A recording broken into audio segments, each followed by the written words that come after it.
care. So we'll have a special Pioneer Generation package to help pay for the premiums for this group under MediShield Life. Make sure that our Pioneer Generation will be well covered and will not need to worry about health care in their old age. I think we owe it to them.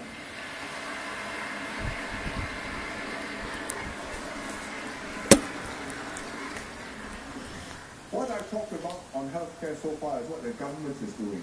But there's always that aspect which the individual must do. We each have to take personal responsibility for ourselves, both financing and also just looking after our health. We're going to spend more on healthcare year by year. The government subsidies are going up, will go up some more, but some part of it has to be paid by ourselves, and each of us must save enough to pay for our share. Therefore, I think you can guess what my next line will be. Medicaid rates have to go up. It has to be. We will increase these contribution rates over time as and when our economic conditions permit. How much? We'll have to discuss carefully, but the direction is quite clear. We need to save more, and that will stand us in good stead, because one day we'll all grow old, if we are lucky. But the best way for us generally to keep healthcare costs down is to stay healthy. And especially for older people. Because for older people, exercise isn't just keeping fit, keeping well, but also making friends, having the social contacts, the networks, the mutual support. Somebody who can keep an eye on you to say, are you all right? Something's not quite right with you. Your walk has changed. You're not quite so steady. You're stuttering. Please see the health doctor. And that is an important part of keeping old folks well. And I think the wellness program, the active aging program, which Boon Heng has been pushing, and is still pushing, has been making a big difference in this. I met one group recently when I went to Jalan Besar. I went to Geylang West CC, and there was a cheerleading group there. These old people. What is cheerleading? Cheerleading plus aerobics. Cheerleading is something which usually teenage young people do at football games, prancing around and throwing people up in the air. But old folks can do cheerleading too. Let's see.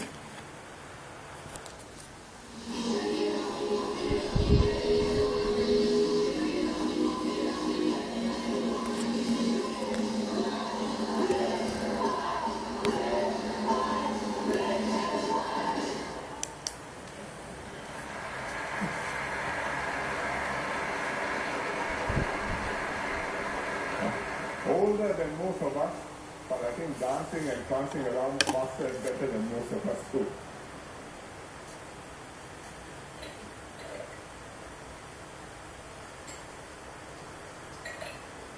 The third major shift which we will make is to do more to keep paths upwards open to all, wide open to all. Keeping paths wide open has been a fundamental principle for Singapore for a very long time. That's how we've enhanced our human potential, how we've created hope for every Singaporean. And it's especially true in education. And that's why we've invested in preschool, adding 20,000 places in the next 5 years, as I said just now in Chinese. That's why we are going to contribute to EduSave accounts of every child between the age of 7 and 16, whether they are madrasah students, homeschoolers, overseas students, which I said in the Malay speech. These are signals that we value every child and that we want to give every person the best possible chance to start off well in life. Education is a big concern for parents and students because it plays a big role in shaping one's potential and opportunities in Singapore. Parents know that, they want the best for their children. And therefore, when it comes to key education milestones, these are high-stress moments for the whole family. Whether it's P1 admission, whether it's PSLE, the whole family gets involved. There are two different perspectives on education, on schools in Singapore. One is the MOE perspective. Every school is a good school. whichever school you go to, whichever class or principal you have, you will get a good education. And we give every school the teachers, the resources, the backing. We help many of our schools develop niches of excellence. We make sure that the whole system is of a high standard. Every school is a good school. But parents and students have a different perspective. They accept the MOE argument, but they still have strong preferences for certain schools. And even within the same housing estate, two separate schools, few hundred meters apart, parents will go to great lengths to bring their children into school A instead of school B. And I see it every year when it comes to admission time, after the PSLE exams, when people come and try very, very hard. Having got a place in a good school, they want a place in another school which in their view will be better for their kid. Sometimes they succeed, sometimes they don't. But the belief is very deep. And nationally, that happens too. Because secondary schools admit students from across the country and based on their academic results. So the result of parents looking for what they think are the best school and consulting websites like kiasuparents.com. I'm past that point, but I haven't reached kiasuparents.com yet. But the result of that is certain top secondary schools get a very high concentration of the very good students, or at least the students with the very good results.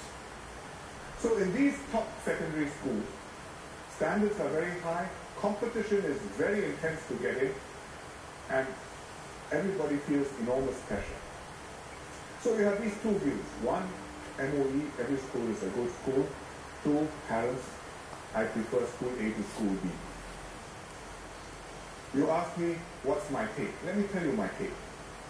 I believe we can make every school a good school. And we have done a lot of that to ensure that every school provides a good education for the students. We give them the resources, we give them the good teachers, we emphasize values, and we've made a lot of progress towards this goal. MOE, I asked MOE for some examples. They gave me two examples, both from Bukit Batok. I think the MP will be pleased. But the first one is Bukit View Primary School, where children perform drama to develop their confidence and they put on performances. The second one is Hillgrove Secondary School, where they do flight and aerospace education. And this thing which you see buzzing around, this is one of the super light kites with propellers which sometimes come put on a show at National Day. So every school is a good school. And I push MOE very hard to give the schools the resources, the good principles, the flexibility, the authority to teach students according to their students' needs to make the system work. And it's a philosophy which is not just for schools, but even post-secondary levels. You look at this ITE campus, $500 million of investments. $500 million. Passionate lecturers, high-quality programs. Therefore, students proud of themselves, wanting to be here, confident that beyond this, there are many possibilities in life. So, we want every school to be good. But I'm a realist. I accept that parents and students will always carefully choose which schools to go to. And I think it's good that parents compare and choose schools, because it puts pressure on the schools to know that the parents are watching and that it makes a difference how they perform. But it's important that parents compare and contrast and choose on the right basis. Not just examination grades, but also how well the schools are really educating their children. Because you may have good grades because your children happen to be bright. You may not be doing anything for them. They may be just educating themselves. You may have children who are not so naturally talented, but good education, you improve their performance, you make a big difference to them. So quality of the schools academically, in terms of character education, in terms of civic education, in terms of developing the students' interest. If the parents are comparing schools like that and choosing schools like that, then I think we have the right incentives and it will work. What about top schools? I think it's also good that we have top schools nationally. Schools which are acknowledged as outstanding. So long as we keep our system open. What time was it? The system has to be open, meaning there cannot be barriers to entry. Outstanding students must always be able to make it to the top, to get into these institutions. And you cannot have a closed, self-perpetuating elite. I'm here, my children are here, you're not in this magic circle, you can't come in. Some societies become like that, we must never become like that. We must have many pathways in our system, an open system, so students can come in, if they don't fit, they go out, if later on they develop, they could come in, there are many other points they can come in, depending on their performance, depending on their ability. If you have this, we have a high base, we have peaks, and we have a landscape. Many peaks of excellence, and there's pressure on raising standards across the board. We give good education to all our children. We can uplift the whole education system. If we have a completely flat and featureless system, every school is exactly the same as every other school, no difference, you will have not excellence, but mediocrity.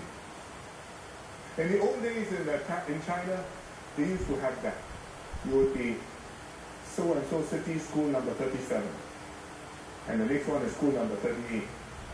And what is the difference? Just a number, everything else is the same. Nobody makes the effort. Today in China, they have a very complicated landscape. They have experimental schools, they have elite institutions.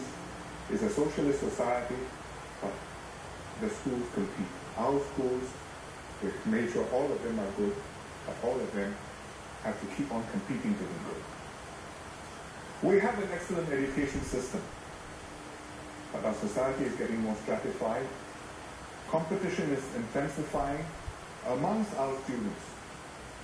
And the focus, unfortunately, I think, is too much on examination performance, not enough on learning. It's very hard to fight these forces because parents want the best for their children and they think the examination results is what makes the difference. But I think we need to recalibrate to keep our system open and to focus on things which matter more than exam grades in the long run. But the education system is a very complicated and delicate machinery. You can say what you like or don't like about it, you can't just push it and expect it to become better. You must find the right spot, fine-tune, make the precise adjustment, and then watch carefully to see whether it's become better. So I'm proposing to make 4 small adjustments, which I will tell you about tonight. Starting at P1, admissions. P1 admissions is a complicated process. You've got phase 1, phase 2, 2A, 2B, 2C, and so forth. And it gives priority to siblings, to children of alumni, to the school community. For a reason, because we want each school to develop its traditions, its history, its identity. We want the school to have a community which cares for it. We want the school to be proud of itself, to know where it has come from, and to feel that, when I wear the uniform, there's a history behind this. I come from Nanyang. Nanyang Yuzhong goes back a long way. I come from Catholic High, that means something. And likewise with so many other schools. And I think we want to preserve this. But at the same time, we don't want our primary schools to be closed institutions. And you can only get in if your parents have been there. In the past, even popular primary schools usually would have places available for children who didn't have any connection with the school. But over time, the number of places for these unconnected children has shrunk. And you can see in this year's P1 registration exercise, quite a number of schools have had to ballot earlier in the process which means for the later phases, there are already no more places left. And if we do nothing, one day these schools may have no places left at all for those who have no connections, which I think will be bad. So we've got to strike a balance. The alumni would prefer us to keep the system. The public, they have different views. OSC discussed this. The participants proposed solutions. One says, give absolute priority to those who are living nearby, which is fine if you happen to be living nearby the school you want to go to, or you can afford to buy a house nearby the school you want to go to, but it is not such an ideal system if you take it across from a system point of view. Somebody else said, do away with all these priorities, flatten it out, 100% balloting. Just have racial quotas to make sure every school is mixed, 100% balloting. We'll be back to the school number 37, 38, or 99. And I suppose you wear school uniforms if you put a number on them. I don't think these extreme solutions will work. And anyway, whatever solution you make, parents will find ingenious ways to maximize their chances. For example, one mother moved house 4 times to give her older children a better chance to get into the primary schools. In Chinese, they say 孟母三迁. This one outdoes 孟母三迁 was Meng Zi's mother who moved home 3 times because her neighbors were unsuitable. So finally moved to a place where her neighbors were suitable and Meng Zi can grow up properly. Here, the neighbors were perfectly suitable. Her mother is looking for a place to get into the right school. 4 times outdoes Meng Zi's mother. Some couples split up. 2 of us, handphones, instant communications. You go to school A, I go to school B. Update each other in real time.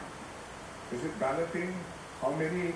What are the chances? Where should I put my name in? It becomes a military operation.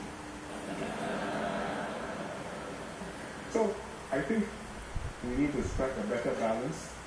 And from next year, every primary school will set aside 40 places at least for children who have no prior connection with the school in primary 1.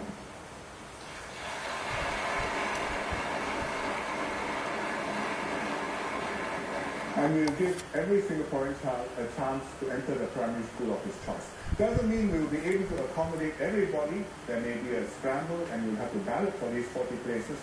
But at least the school will be open. It will never become completely closed.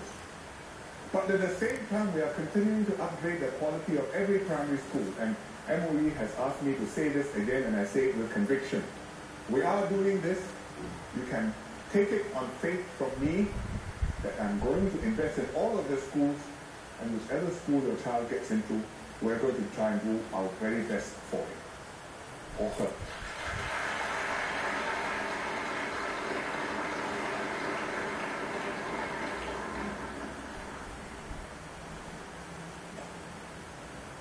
The second small thing we're going to do is something about the PSLE, the scoring system. The PSLE is one of our most important exams, or at least many parents think that the PSLE is one of our most important examinations. Because it's not just a report of the student's performance in primary school, but parents think that determines the student's future. I just had an email from somebody who wrote to me to say, please be very careful when you touch the PSLE. Because the problem is not the exam. The problem is that parents think that the exam counts everything in the world. And if you go to this stream, you're in this fixed for life. You go to that stream, you're fixed for life. If you go there, well, you're set for life. So that is the problem. So I replied to him, I said, no, I don't agree that that is how our education system works, but I shall be very careful. He replied to me again, he says, no, I don't agree that's how the education works either, but that's how parents think, and therefore we have to be cognizant of that, and we have to take that into account. And I think we must do that. But whatever it is, because of all this, because of the way the parents think, there's a tremendous stress when it comes to the PSLE exam. The whole family takes the examination. I knew that people went on leave for PSLE. But I watched a snippet on MediaCorp recently, and this mother said she actually stopped work for the whole year to take the PSLE with her daughter. What do we do? OSC, I asked what did the OSC people say. OSC people, one group went into this, came back, reported. We discussed this at length. We don't like the existing system at all. We looked at all sorts of alternatives. We couldn't agree on an alternative which was a better way to post the students to secondary schools. So, recommendation finally, please don't change the PSLE system. But I think we should make some careful changes to the PSLE system. Just to put this in perspective, the PSLE, everybody thinks it matters heaven and earth. But I don't know what my PSLE grade is. I think many of you who are my age don't know what your PSLE grade is either. Because when I took the PSLE, that nearly 50 years ago, in fact 50 years ago, 1963, already, the scores were confidential. MOE never told anybody the scores. The students were only told whether they had passed or they had failed and which school they had been posted to. So we were all gathered in the car park in Nanyang, waiting anxiously while the teachers went through the list and tallied up who passed, who failed, and then came out after a very long wait and told us who passed, who failed. And luckily I passed. But today it's different. Today everybody knows his T-score. Not just everybody knows his T-score, everybody knows his friend's T-score. And his friend's son's or daughter's T-score. And when they meet, they compare notes. Says, how much did your daughter get? Wow, 230. Not bad. Can get into this school or not? And what about him? Did you hear that one went to 180? Wow, I don't know what happened. It happens. So I don't think it's a good thing. 1 point difference in the PSLE score, 230 versus 231, may make all the difference in your secondary school posting. But at the age of 12, 1 examination, 4 papers, and you want to measure the child to so many decimal points and say, well, this one got 1 point better than that child. It's a distinction which is meaningless, too fine to make.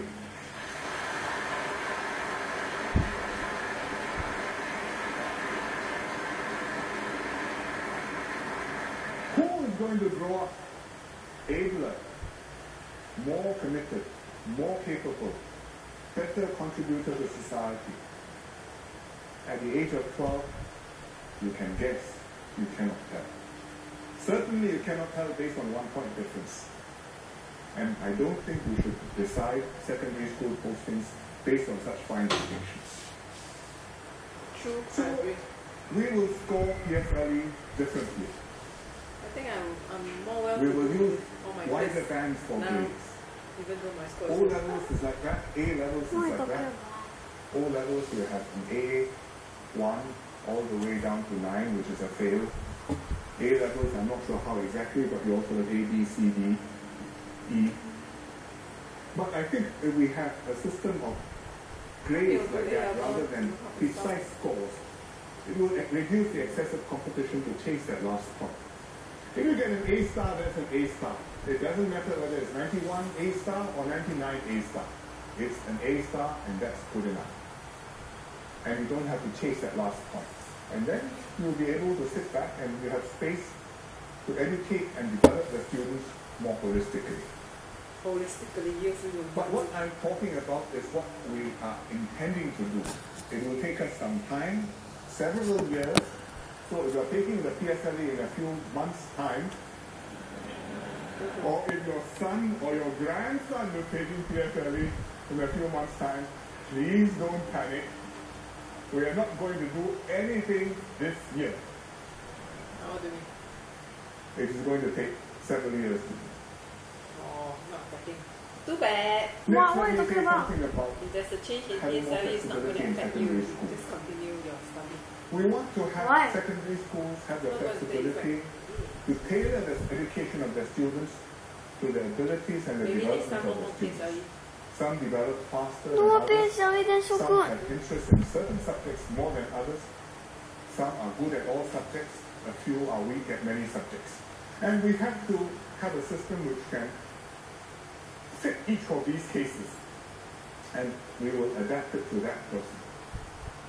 Already we have some flexibility between points, between PSLE to N levels or O levels to A levels. We can cross over. We are not fixed in one stream or one course. And we have students who have made this and transferred. For example, I have two young people here who have made this. I have Lim Ji Xiang, who's here with us this evening. And he went from EM3, he went to a normal academic stream in Siling Secondary School. He went on to Yishun JC. And after JC, he's made it to NUS to study physics. He's now doing NS, but after NS, NUS is there. The place is there available to him. So the system has given him the chance, the time to develop, make sure he learns properly, make stage take a bit longer, 5 years rather than 4 in N levels. Then JC, he made good, now he's going to university. Or another example, Ahmad Muhammad bin Rosman, who had a difficult family background. He went from EM3 to normal tech.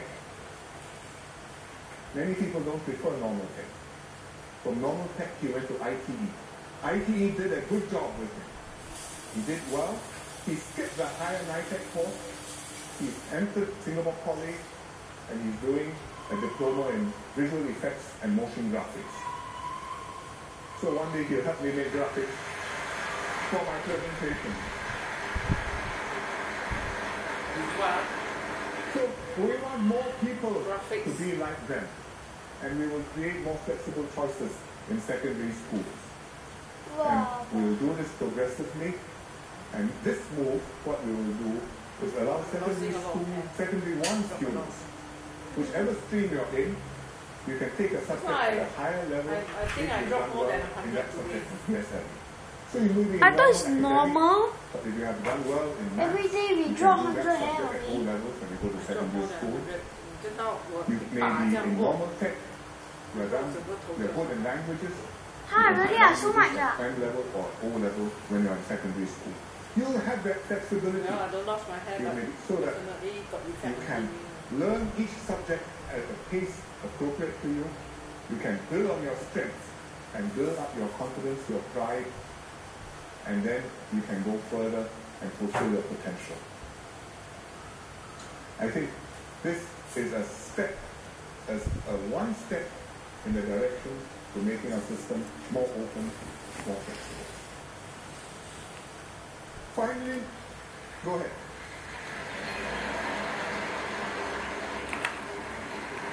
Go not to cheer me, cheer the students who will now have the chances to move ahead. They deserve.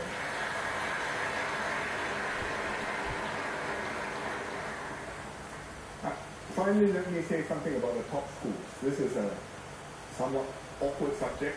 We want every school to be a good school. Why are there top schools in Singapore? I think there are top schools in Singapore. It's good that we have these outstanding schools in our system. Very high standards. It's a tribute to the teachers, the students, and also to our education system.